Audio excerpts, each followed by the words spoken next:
السلام علیکم ورحمۃ اللہ وبرکاتہ۔ ایک مصری عالم لکھتے ہیں کہ مجھے زندگی میں کبھی کسی نے لاجواب نہیں کیا سوائے ایک عورت کے۔ ایک روز ایک عورت بازار میں ہاتھ میں تھال لیے ہوئے تھی اور جس کو اس نے کپڑے سے ڈھانپا ہوا تھا۔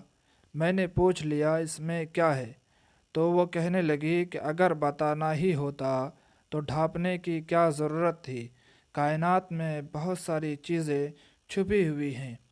یہ ایک دن کا حکیمانہ قول نہیں، یہ ساری زندگی کا فلسفہ سمجھ لیں کہ کوئی بھی چیز اگر پوشیدہ ہے تو آپ کو اس کا راز انکشاف کرنے کی کوئی ضرورت نہیں۔ اگر کوئی شخص دو رخ رکھتا ہے، اس نے آپ کے سامنے اپنا اچھا رخ پیش کیا اور آپ کے ساتھ ادب و احترام سے پیش آیا، گویا کہ اس نے اپنا دوسرا رخ آپ سے بھی چھپایا، تو پھر آپ کو کیا ضرورت ہے جو اس کا دوسرا چہرہ ہے وہ لوگوں پر آشکار کرتے پھرے؟ یقیناً بہت سے لوگ ایسے ہیں، حالانکہ یہ بری بات ہے، دو رخی ہونا غلط بات ہے۔ حضور نے اس بات سے منع فرمایا ہے۔ شاعر کہتے ہیں، دو رخی چھوڑ دے یک رنگ ہو جا، دو رخی چھوڑ دے یک رنگ ہو جا، سراسر موم یا پھر سنگ ہو جا۔ لیکن بتقاضائے بشریت انسان سے غلطیاں ہوتی ہیں۔ اگر کوئی اپنا برا چہرہ آپ سے چھپا رہا ہے تو آپ اس کو لوگوں پر آشکار نہ کرے۔ اگر کسی کا کوئی عیب معلوم بھی ہو جاتا ہے تو اس کا پردہ رکھے اور اس نیت سے رکھے کہ اللہ، میں نے تیرے بندے کا راز رکھا ہے، تو بھی میرا راز رکھ لے۔ مجھ سے جو گناہ سرزد ہو کل قیامت کے روز مجھے رسوا نہ کرنا، اور یقین رکھے کہ وہ کرے گا۔ لیکن اگر آپ اس کا راز فاش کرتے ہیں تو کہیں کل قیامت کے روز اللہ نے اپنے دربار میں کھڑا کر کے پوچھ لیا کہ بندہ، میں نے اپنے بندے کا راز رکھا تھا، میں نے فاش نہیں کیا، تیرے راز فاش نہیں کیا، تو نے میرے بندے کا پردہ کیوں اٹھایا؟ جب قرآن منع کر رہا ہے دوسرے کی باتوں کے ٹوہ میں نہ رہا کرو، یعنی اندر کی بات کو تلاش کرنا۔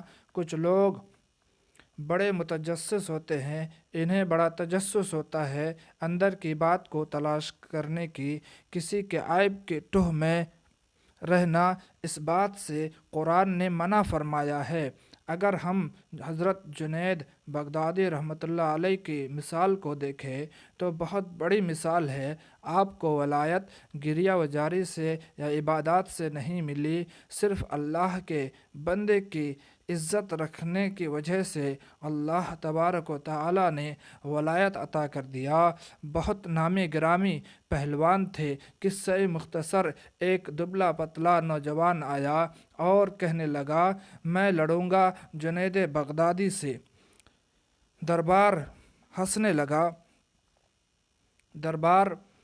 لگا لیکن اکھاڑا سج گیا، لوگ آ گئے۔ جنید بغدادی رحمۃ اللہ علیہ جب اس کے مد مقابل آئے تو اس نے جنید بغدادی رحمۃ اللہ علیہ کے کان میں آ کر کہنے لگا، میں بھوکا ہوں اور سید زادہ ہوں اور میرے اہل خانہ بھی بھوکے ہیں۔ اگر آج آپ چت ہو جاتے ہیں اور میں مقابلہ جیت جاتا ہوں، مجھے انعام ملے گا، میں اپنے گھر کا گزر بسر کر لوں گا۔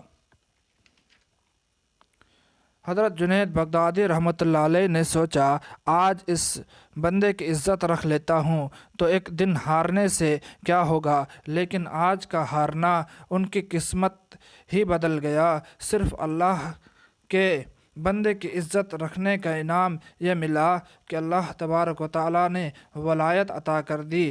آج لوگوں کے راز فاش نہ کرے، کل قیامت کے روز اللہ آپ کے راز فاش نہیں کرے گا۔